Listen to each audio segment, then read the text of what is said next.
think my in-laws were gonna kill me. I got a call. If you're willing to defer a year, we'll give you a scholarship. So it was like full ride med school. So I was like, oh, that's a lot of money. So I said, okay, I'll take the scholarship. So I took a year off. And they're like, what the heck are you doing? You're getting married and you're not in. There's a lot of challenges that come in medical school. Sometimes people think that once you reach that final destination that it's gonna be great. It's not great. At any point you think, maybe this isn't for me, maybe I should quit. You're gonna wanna quit.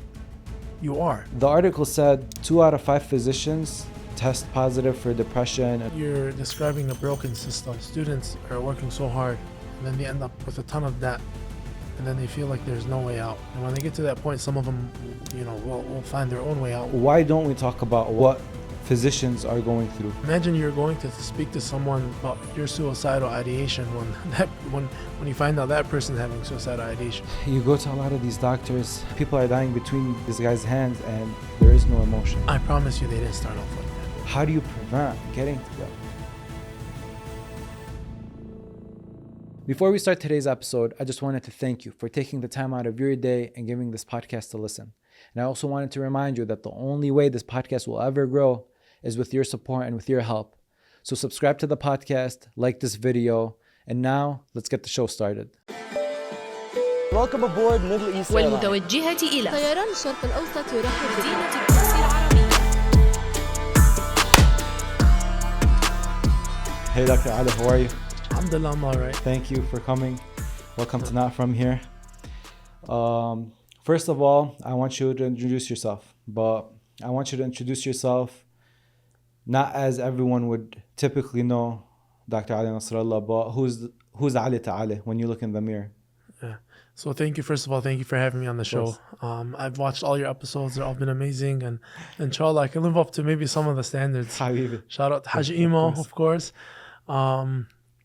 So Ali Nasrallah is a husband and a father to two beautiful, smart boys, Hadi and Yusuf. I have an amazing wife, Hannah. And I'm just a proud community member in the Dearborn Heights region. Grew up here, been here my whole life, probably be here and the rest of my life. But down to earth, like to have fun, like to keep things light, and love taking care of my patients. That's beautiful. And how did you end up here? Now, we kind of talked before we started and you told me that you're not really an immigrant, but your parents came here. What's the story of how your family ended up in America? So I'm not an immigrant, but as a second generation, you do live some of the immigrant, path or struggle or whatever you want to call it.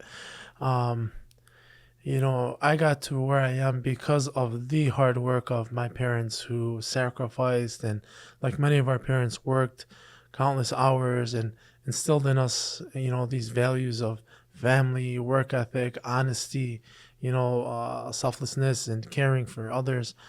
So I am where I am today because of those sacrifices of my parents. And I'm grateful for everything they've done for me. And inshallah, I can take some of those values and those lessons I've learned from them and, maybe pass some of those down to my kids. Definitely. How did they come to America? How did they come?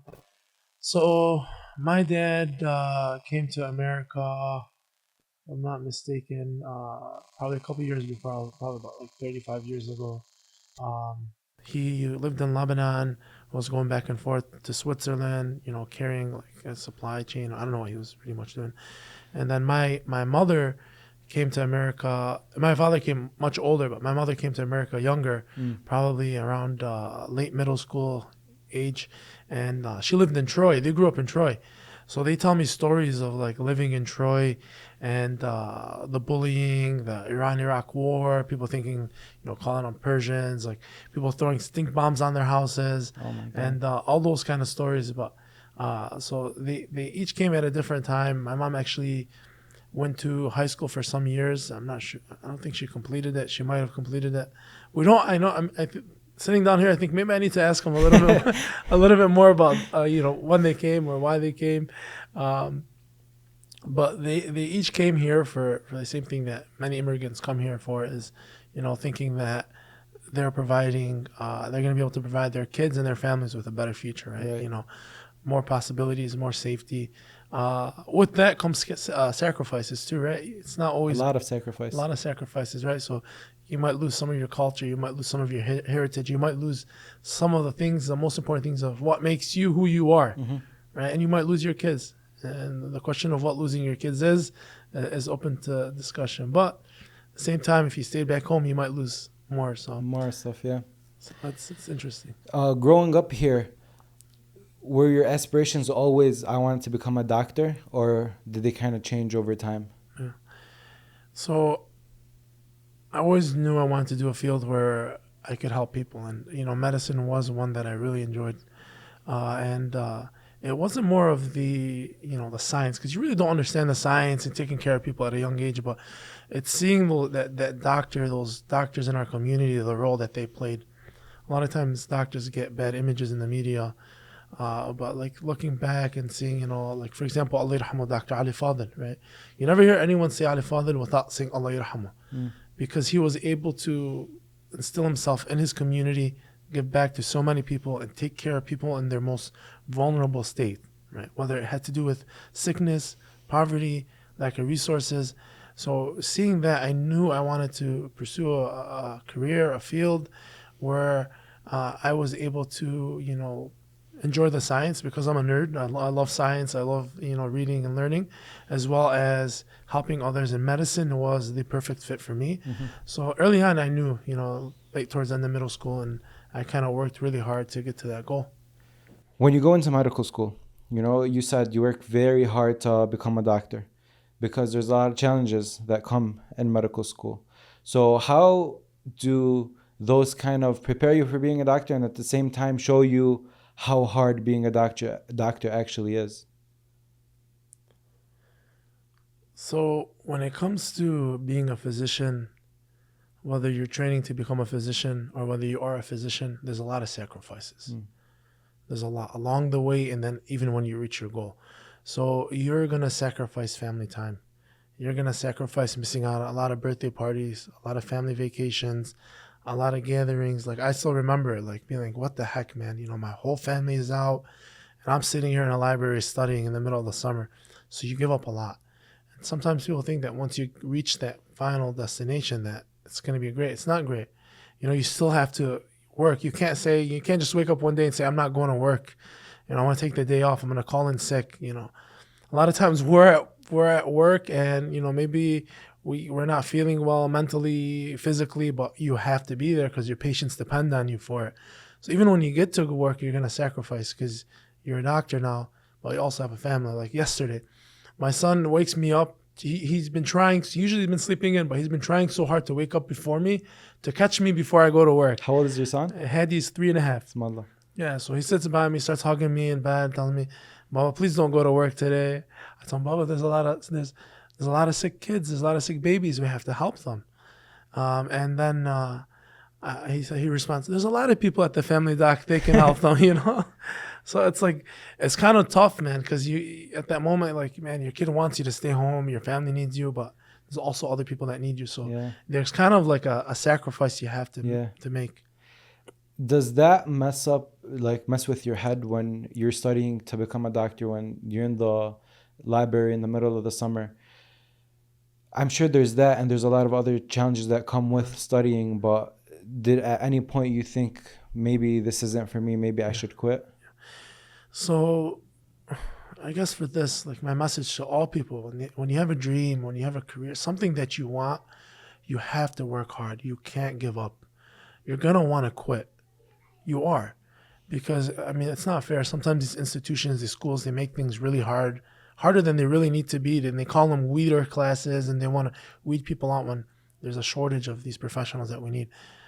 But when you're following your path, and you see your vision in front of you and your dream in front of you, you have to work. You can't give up. So I used to talk to myself, man, don't give up. Don't give up. Keep going.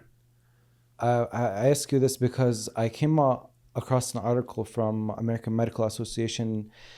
This was back from 2019, but the article said 2 out of 5 physicians test positive for depression and a bunch of different mental health issues. And medical students are 3 the suicide rates for medical students is 3 times more than any other um, like degree you're pursuing. So does that all come from those challenges?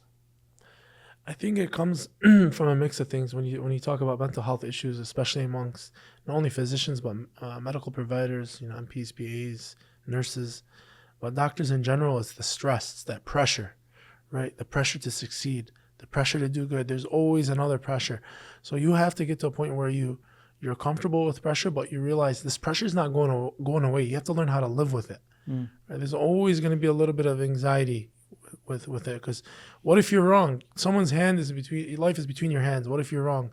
What if you fail a test? What if you're worrying about balancing your work and life, right? Your family time, your kids time, your spouse time, your work time. So that pressure is not going away, and I think a lot of times people don't have the tools to learn how to cope with that pressure, that anxiety, and the mental illness, or that physician burnout. So you have to do things outside of medicine. You have to have people need a spiritual sense. I'm a deep believer in that. So whether like for us as Muslims, we have mindfulness, being aware of God consciousness. So salat, having that time that we have dhikr, those kind of things are things that allow you to take a break. And for me, like the past couple months was very stressful. And there was one point I was like, man, I feel burnt out. And that day, I was doing my prayer, and I took a little more time, and I felt so good. My wife looked at me, she's like, and I was talking to my brother-in-law, sharing on the phone. She's like, wait, you set this goal, and how come you didn't share this with me, right? So since that day, when I do my prayers, I do take a lot more time, and I realize it allows me to feel grounded, but at the same time, it's like a break from everything in this world where everything's go, go, go. Everyone needs something, And then when you take your time in salat, you're standing before God who wants nothing from you, right? It's required to pray, but he doesn't need it. So like being able to take that 5-minute break to like forget about everything in the world, it's been amazing. So I think finding ways to take breaks from pressure is a great way. And for us, we're lucky as Muslim, we have these avenues. Well, that's I think a spiritual avenue is definitely something that a lot of people take, and it's very important for a lot of people. I think maybe a lot of people, I don't know, they use exercise, they use all these different ways to let that off. But when you're very busy as a medical student, when you have that fear that if I quit now, I have a couple $100,000 in debt and no career. And what can you say about the medical students that are going through that? I think you're describing a broken system, right? The fact that we have this problem that shouldn't exist, where students are working so hard and then they end up with a ton of debt, and then they feel like there's no way out. And when they get to that point, some of them, will find their own way out, which isn't always what we want. I think what I say to them is that when you start to feel that you're undergoing this kind of pressure, spiritual route is great, physical activity is great, but there's also resources and therapists available and mental health experts, and you can't just rely on one or the other. It's always best when, I tell my patients, like, when you have a balance of everything, it works the best. And then you start to train yourself and learn what works best for you, and you can maybe subtract one, add one. But when a medical student finds himself at that point where they feel like there's no way out and they feel locked and closed in a corner, that's when a person is most dangerous, when you feel cornered. And at that point, you need to speak to someone. I mean, the common conversation is that doctors are the ones that are supposed to help people, If something's hurting me, I come to you, you'll figure out what's wrong with me and probably find a solution. But why don't we talk about what physicians are going through? We very, very little do we hear that a physician is going through something. A physician, it's like we look at them as these superheroes that have no weaknesses, but they're just people like any of us. But where did that conversation? Because it's scary. Imagine you're going to speak to someone about your suicidal ideation when you find out that person's having suicidal ideation, right? Yeah. So even like when it comes to parents, a lot of times your parents will hide from you their struggles because they don't want to stress you out, or they don't have time to deal with it. They feel like there's too much going on. They need to take care of you or other more important things. So I think that happens with physicians where we're so focused on helping others or taking care of others or our responsibilities that we kind of subtract from taking care of ourselves. So, physicians are less likely to see doctors. Physicians are less likely to have preventative health visits. Physicians are less likely, to follow the recommendations of, like exercise and diet than the ones they give to their patients, right? So you look at the average physician, most of them look out of shape. Yeah. It's kind of funny. It's like you're counseling someone on diet and exercise when you look like you need diet and exercise. And I think a lot of that stems with, the time and feeling overwhelmed or maybe taking on too much. Yeah. And trying to live up to the expectation of others. So when I look at myself and my career and my goals, I always talk to myself and say, Ali, like, is that enough? Like, do you really need more? What's going to make you happy? Like, for me, what makes me happy is, being involved in the community, doing community events. So I'll volunteer a lot. Like next week, we're with the Crestwood Back to School event. We'll do drives. We'll do this special, I'm not here to highlight those, but we'll do programs. So like finding things like that is what, gives me the energy that pulls me back from that corner, right? So I always tell everybody, service is the key to battle moral injury. Service is the key to battle physician burnout.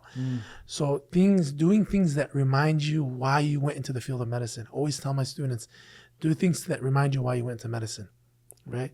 So a lot of times when you're in the clinic, you're dealing with documentation and the bull crap of running a clinic and issues and problems. It's non-medicine stuff, higher up. What does higher up want? But when you go back to service events, people are just there. They're happy that you're there because you're not expected to be there. So always tell them volunteer. It's easy to give money, but it's better to give time. Yeah, way better to give time. Give your time. So I tell the students, give your time.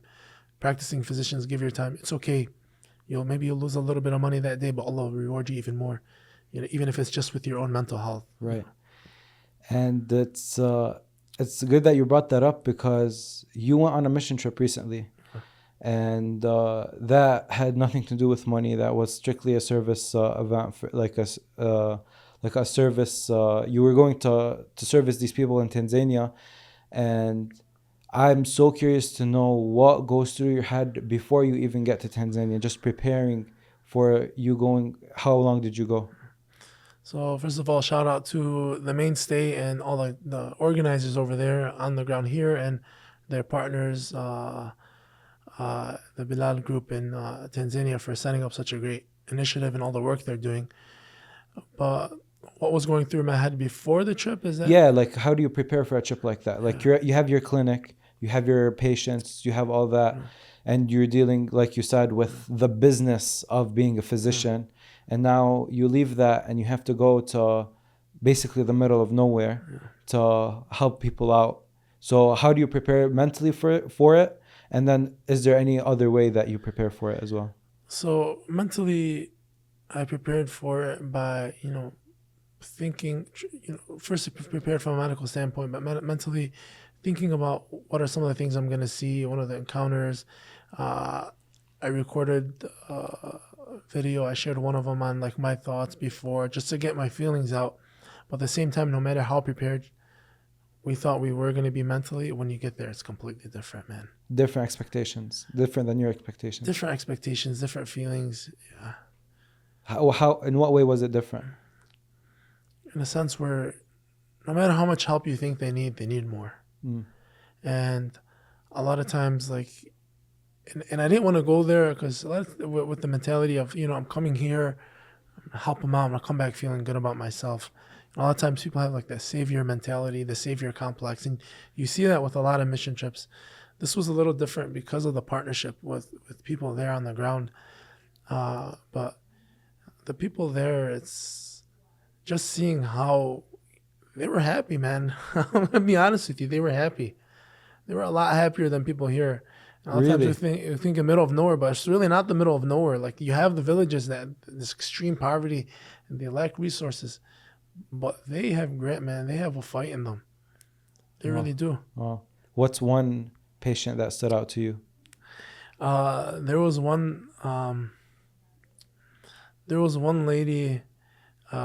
She was much older, and it shows you how laughter and that's why in our tradition, when you smile in the face of a believer, you smile in the face of someone that's a sadaqah. And I tell my students and my residents, sometimes you walk in a patient's room and you just smile at them, you make them feel good. Yeah. Right? Being kind makes them feel good. Most of the time, what we're doing is counseling and talking, but people just want to feel good. People, Maya Angelou says, people don't care what you say, people don't care what you do, they care about how you make them feel. Right. So come in with love, come in. So I'll go up to a patient, I'll hug them, I'll touch their shoulder. How are you, Khaltu? Habibti Haji, how are you? Khayyi kifak, be kind. So I remember this lady comes in, probably in her late 70s, a little bit of blindness in one eye. Everybody had horrible blood pressure. Like if they were in America, they'd be going to the hospital for their blood pressure, how high it was. And she sat down, and I look at her, and the translator's there, and I tell her, I said she has beautiful eyes. And I tell her she has beautiful eyes, and she smiles, like the biggest smile. And the next question is like, how are you feeling? And then she smiles, she says, if you stay my doctor, I'm going to be feeling great. So it's just that human interaction, that friendliness, that love, it's a connection that you have with other humans that, we live across the world from each other. We've never met before, but just a kind word can change someone's mood. You never know what someone's going through. Yeah. So always be kind.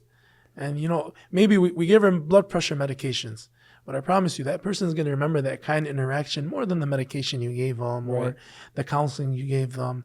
They're going to remember somebody that actually cares about them. And that's what medicine's about. It's about caring about the person in front of you. What about the kids there? Because you're a family man too. So when you look at the kids and at the same time you're away from your kids, how does that how are your feelings kind of then? Yeah. So you start to see your kids in those kids, right? You start to see, man, like what if this was my kid? What if they were in this position?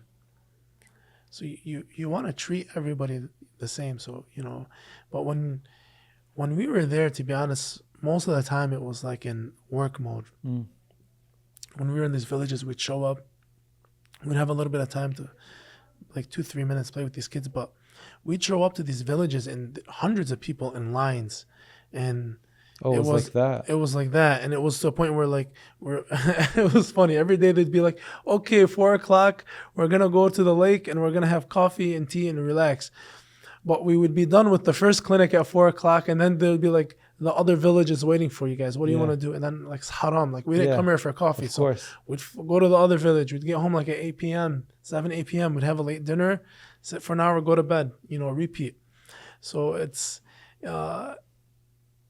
Sometimes it was really hard till like the last day to kind of like feel anything, right? Because it was just like on to the next. What's next? Let's go. How many people can we help? So it was a little difficult at the end because it was kind of like you're numb. You're in like mission mode. Right. Clear. Let's go. Then that flight back is probably when you processed everything that started to happen. No, when I started processing what was happening was the last day. The last day, the last 20 minutes. Because the last day, last 20 minutes, the last village we were at, it was more older people, and I was doing a lot of like injections, knee injections, joint injections, basically. And you start to notice, okay, now there's only 5 patients left. Now there's only 4 patients left. And then you start to feel like, like this is okay. Now it's coming to an end. These are the last people I'm gonna help here, and that might not come back. Was it enough? Is God gonna accept this from me? Is He gonna punish me? Right now, I know what else do I have to do? Am I gonna go home and forget about these people? Am I gonna hold my responsibility? Did I uphold my responsibility? Did I uphold my oath as a physician to help other people as best as I can, to do no harm. So like, yeah, that's when it started to hurt. Like the second patient, like, okay, last patient. I treated the last patient. I was just like bummed. I really was. I was pretty sad. And I tell other people, like, really the thoughts going through my mind is, you know, is Nabi Muhammad gonna be proud of me? Like, I took care of his people. Is Imam Ali gonna be proud of my courage? Is Imam Hussein gonna be proud of my sacrifice? Is Imam Mahdi, our Imam of our time, is he gonna be proud of our service? Yeah. Right? Or is he gonna tell me you didn't do enough? Why did it take you so long? When are you gonna come back? So it's and even till today, you know, I think about like, am I doing enough as a physician? What else can I do? And then that's the hard part, right? We're talking about feeling cornered, feeling like how much can you do as a person, right? And it's finding that balance, finding that truth that I'm struggling to find, but I'm working on it, and I'm starting to get better at it. And that's why I want to be a doctor. And I constantly, like we said, service is a way to remind yourself and do things that remind you of why you became a doctor. Yeah. So everybody should be doing these kind of things to remind ourselves, to get away from that materialistic chase. When you see a lot of times doctors, we get nice things, and that's okay. Everybody likes nice things, but that's not why you became a doctor, right? It's not for nice things. Right. So it's basically you saying you can become a doctor and go to work, make your money, go back home. But it's that purpose, like I became a doctor for a reason, and now you're pushing your limits, really, like seeing how far can I take this, how far can I help people, you know? And do you think that was that first of all your first mission trip? That was my first mission trip. I volunteered before. Like I share a lot of things on social media. I don't like to share a lot of times these things because sometimes when you do something good, take your reward from God. Of course. When you share things, it's very calculated. If I share something, it's to motivate or to show future physicians, future generations. That's what I like to do. I like to motivate, to teach. Like, let's change the culture of what it means to be a doctor. Let's change how we see ourselves. Let's change what it means. What can we do? Let's take it to the next level. Let's work together. So I'll throw a lot of shout outs to other doctors in the community because I want to show the newer generation coming up. That's how it should be. We're not competing. We're all helping the same people. We all exactly. That's what it is. If we work together, think about how much bigger difference that we can make. Right? There's enough for everybody to eat. Yeah. Something I realized, Doc, is you go to a lot of these doctors. I walk in and there is no emotion on the face. You see how you said that, like, a smile goes a long way. No, you walk in, he looks at you, scans you. Okay, this is what you need. Next patient comes in. This is what you need. Next. No emotion. People are dying. Between this guy's hands, and there is no emotion. I promise you, they didn't start off like that. Yeah. How do you prevent getting to that? Service. Remembrance.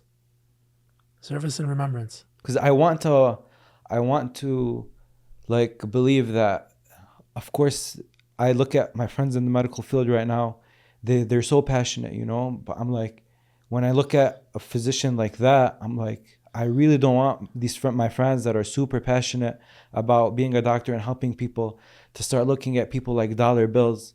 You know, I'm hearing stories from like inside the hospitals, like they look at the patient, you don't have insurance, you're not coming in here, you know? Like, that stuff hurts. Like, when you listen to this stuff or when you experience this stuff, it hurts. Like that could be my mom that the doctor kicked out, and because she doesn't have insurance or for whatever reason, you know? So again, it's like remembering why you became a physician. A lot of time there's fear that when you talk corporate medicine, private practice, there's a lot of differences, right? So it's private practice. One of the reasons why I want to have my own clinic is because I can do what I want. I don't need to ask corporate for permission every time I want to put up a flyer. I want to do a free clinic. I can just say today, I'm doing a free clinic. Can you explain real quick what's the difference? Because I'm not familiar. So what I'm trying to say is when you work for like a big healthcare system, you know, think of all the local ones, whether it's like, let's make up a name. Let's say there is Parkway Hospital Okay. of Southeast Michigan. You got to go to the executives of that hospital system. You got to get permission. You got to speak to the legal team. You got to go through 1,000 loopholes to say we're doing 1, 2, 3. Me, for example, in my clinic, let's say the girls come to me and they say, for example, last year, we were getting a lot of phone calls, moms struggling to find formula for their children, to find milk for babies. There's a shortage. People are calling left and right. There was one day. So I said, hey, I talked to the girls. Everyone's calling. That means there's a problem. Let's start a baby milk drive. So we partnered with Zaman. We started doing a drive, and people would bring us milk, and we'd be distributing milk. So we were able to do that without having to deal with any loopholes and just like that. Yeah. We want to do a free health initiative. Today we're doing a free health initiative. Yeah. I get to do what I want. Okay. So it's a you private really don't practice. Okay. It's a private practice. Okay. So that's the benefit of being in a private practice. At the same time, sometimes physicians are maybe they're looking from a business side, which you have to have a balance. So you can't be all one way. Otherwise, you're going to lose your clinic. Of course. Your families are depending on you. Families, right? Most doctors have families depending on them. Absolutely. If you think about it. Absolutely. So like I have families depending on me. I can't just go full free because it's going to turn into a free clinic. And people, like when our clinic started doing it, we started getting patients referred to us by other doctors.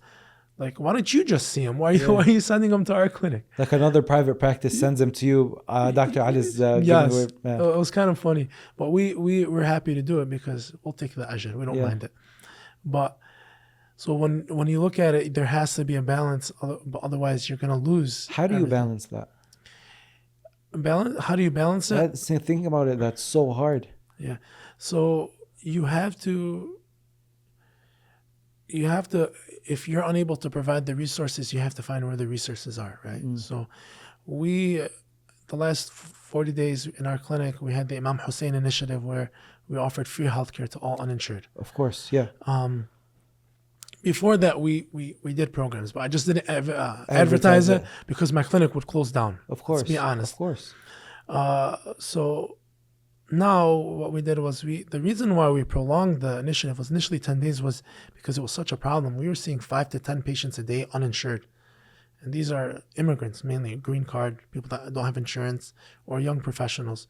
And I said, we can't just shut it down. So we went digging, contacted people, what can we do next? And then, so now I found a C-Assist, right? There are local community, local doctors, local community members, got federally funded clinic. It's in Garden City. So now what we're gonna do is we'll see them the first time, and then we'll send them to C-Assist to maintain it, since they got free imaging, free medications, and all of that. Yeah. So I think you have to be able to work with the resources, and then when you work with your community, when you work in your community, it's different. Right? I'm not treating strangers. Right. This is my neighbor.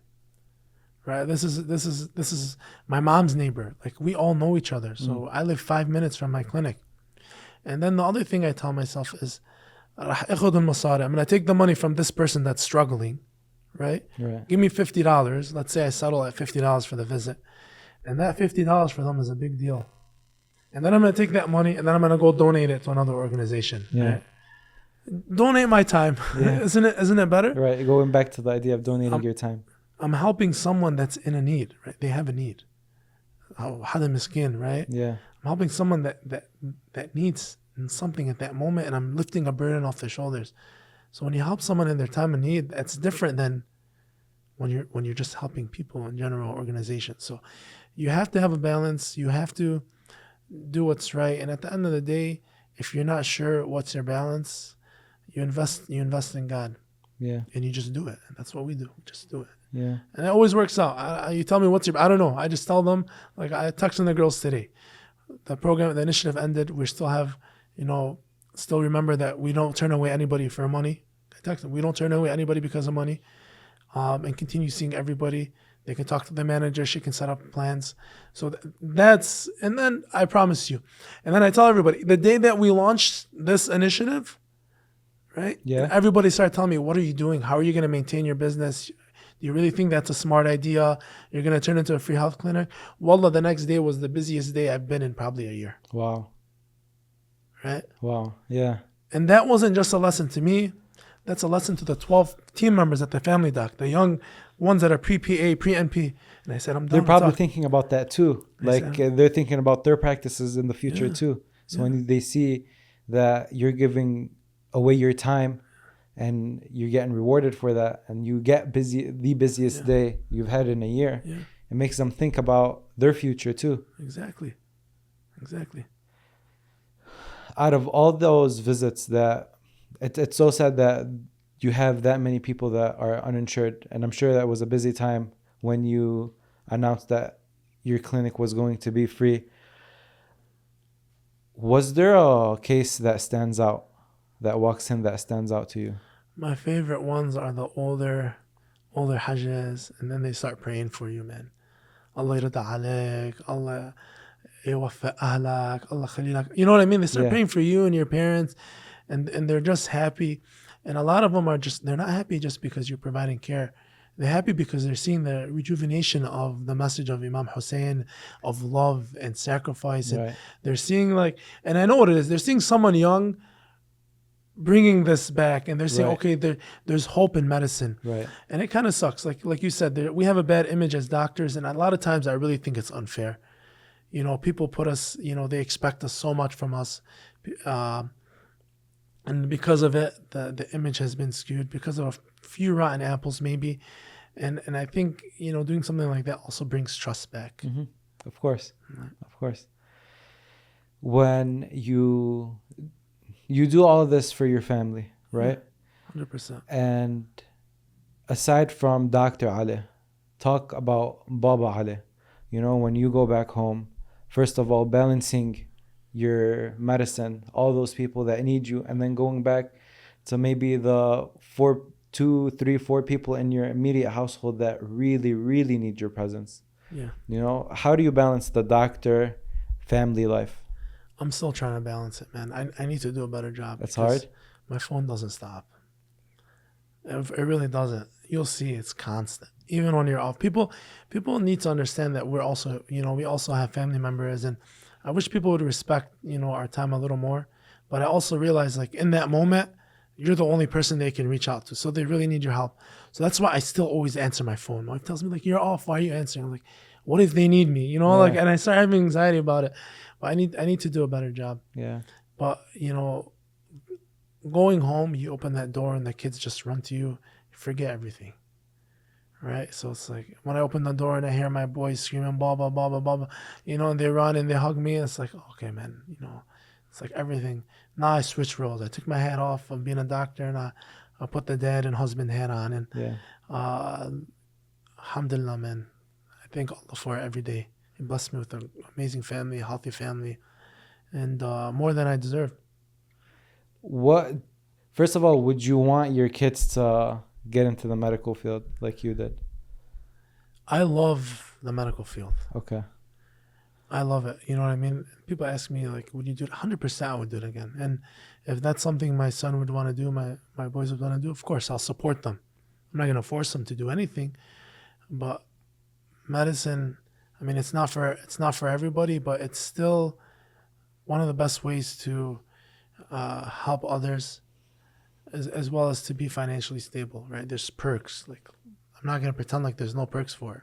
You work very hard for it, but there's stability. And you're helping others. So if they want to do it, of course, I'll tell them do it. What's one value that you want to make sure your kids have growing up? If you could instill one and leave them with that one value, what would that be?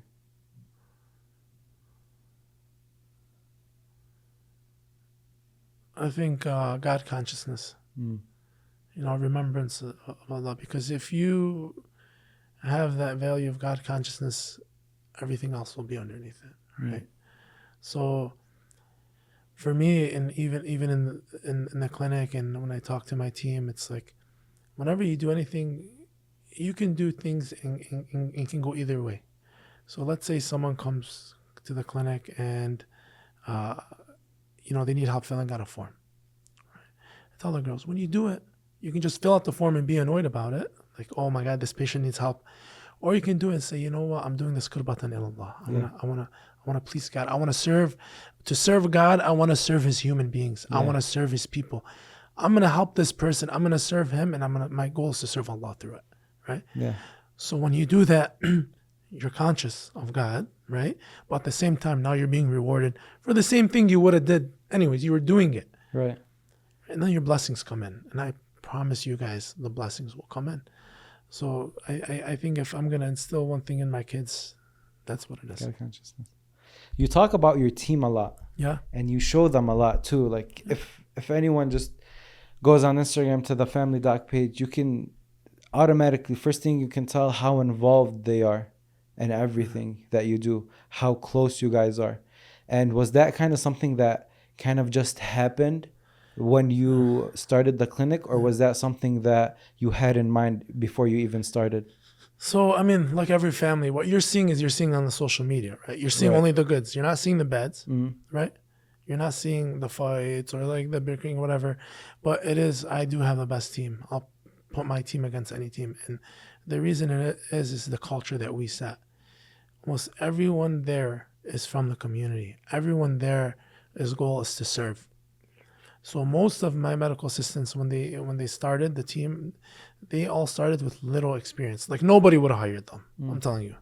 A lot of them told me they interviewed somewhere else, local clinics, and they were turned down. Oh, really? Yeah, and most of them, at least half of them trained on like blood draws on me. Like one of them like stabbed me 10 times the first time.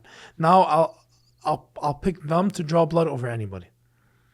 So I think finding when you try to build a team in general, whether it's in medicine or anyone else, finding people that embody the values that you have and the goal that you have for whatever you're doing, that's the best way to do it.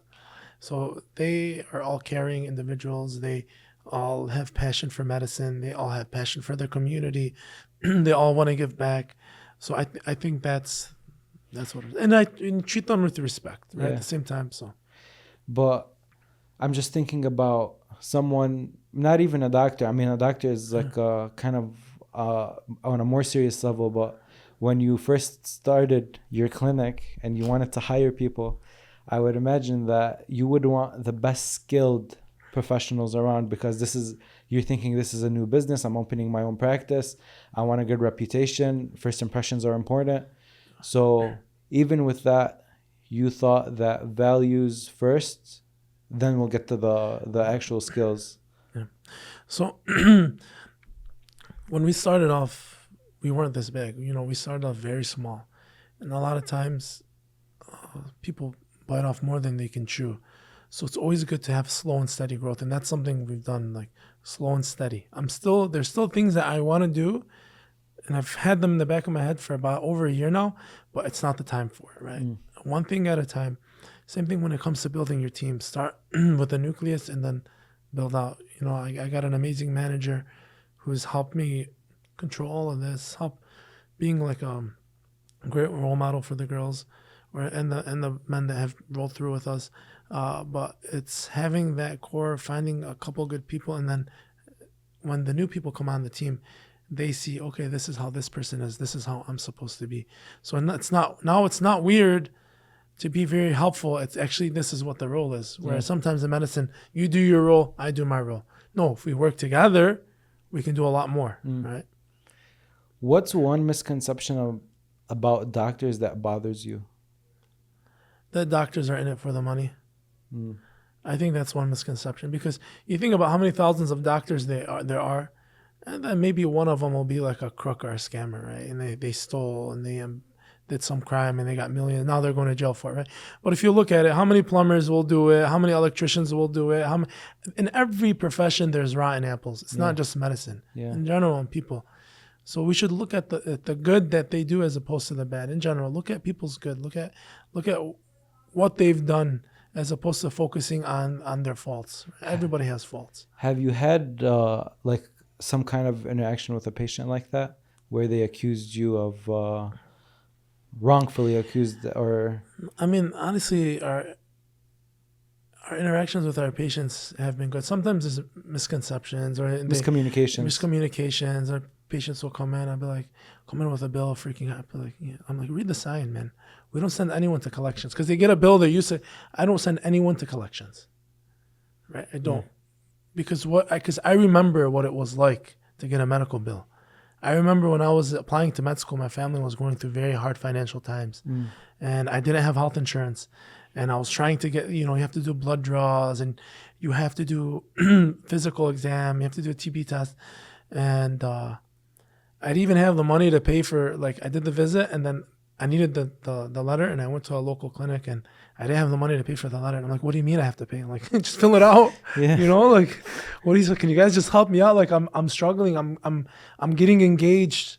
I'm getting married in a year. I don't got a job. I'm a student, and I'm like, and so a lot of those experiences, like, they weigh on me. So, and I talked to the team about a month ago about it, and I told them, this is why when I say, like, don't order unnecessary tests. This is why when I talk to patients about how much a test costs, this is why, because I know what it feels like to get a bill like that.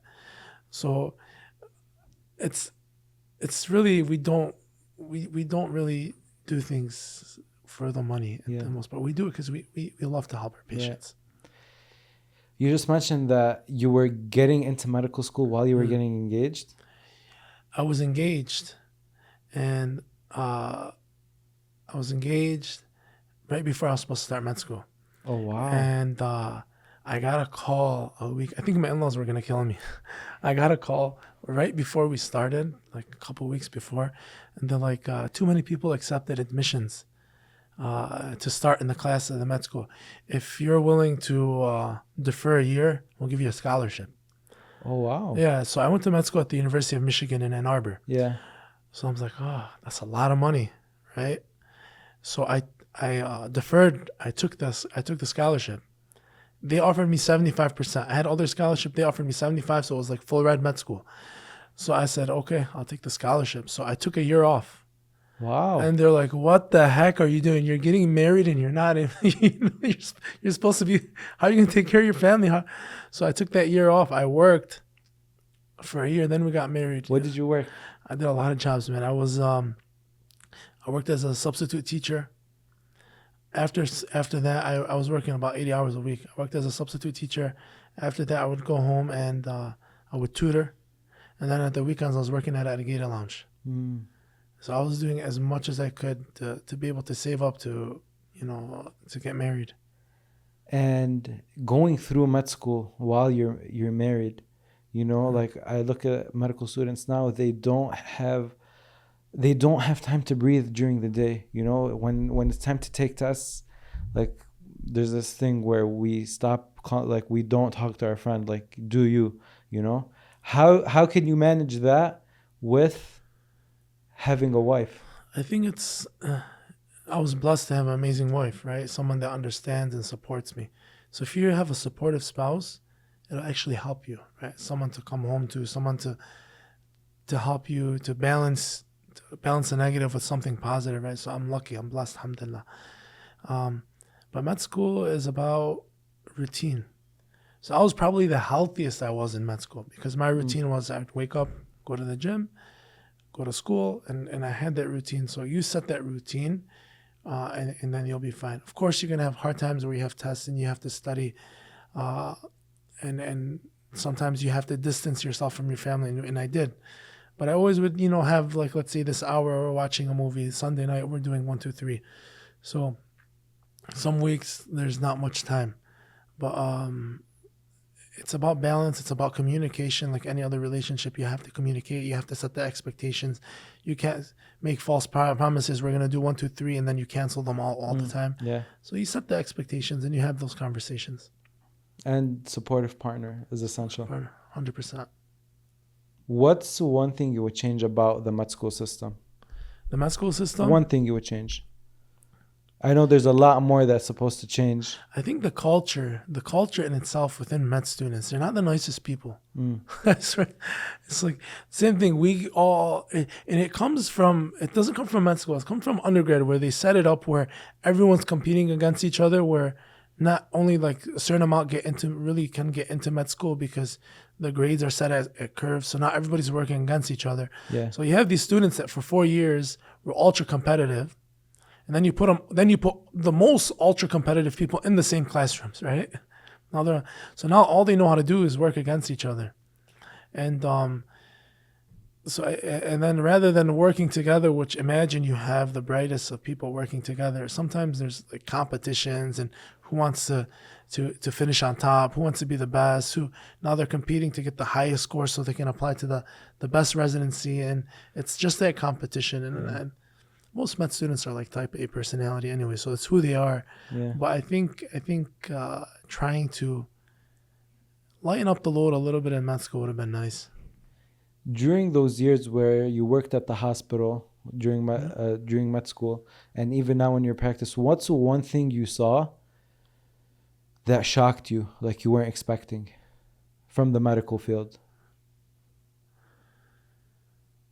I think the one thing that shocked me was because we didn't have it in our culture growing up. You took care of your elderly. But in the hospital, a lot of times you'd get, and it pissed me off. You get upset. People like dump their relatives in the hospital, like around the holidays. Around the holidays, that's when it happens. Thanksgiving, Christmas, people want to go on vacation. Those times, you see a lot of people just come, take their older parents, their relatives, emergency room, and then they just get them admitted and then they leave. They leave them there. There's one guy, I called him about 20 times overnight just to annoy him so he couldn't sleep because he did it. He dropped off his dad. So I called him about 20 times. I didn't let him sleep. Oh, man. So that's we're blessed, that, and then hopefully we don't lose that through our immigration. That's something status, that you don't want to lose. right? Like taking care of our elderly, taking care of our parents, responsibility, even for your aunts and uncles, right? Like if they have no kids, it's the nephews that jump in, Right. or the nieces. What's one thing we didn't talk about today that you think we should have?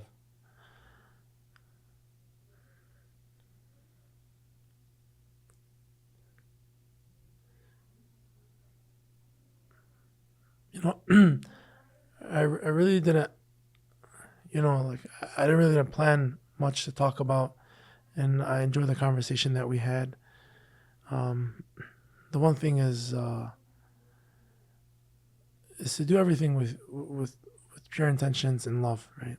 Love what you do and love who you do it for, and be kind to other human beings, and that's what's going to set you apart. Don't view the person next to you as a competition. View them as as an ally, someone that you can work together. And the ultimate goal is always to take care of your community, right? We have so many amazing individuals in our community. That's my favorite part about medicine. Yeah. So people ask me, what's my favorite part of medicine? My favorite part of medicine is the social part. That's why I did family medicine. I get to meet almost all my neighbors. I get to hear their stories. And I always ask them, oh, where are you from? What do you do for a living? How many kids do you have? What are your kids' names? Because I get to learn about them. Why did you do this? And to have that social part, to make that connection with other individuals, to share those smiles, those tears. That's my favorite part about medicine. Yeah. So find something in your life that allows you to feel like that. Yeah. That's beautiful. Thank you, Family Doc. Thank you, Dr. Ali. My pleasure. Thanks for having me. Of course. Of course. Yeah, here's work calls.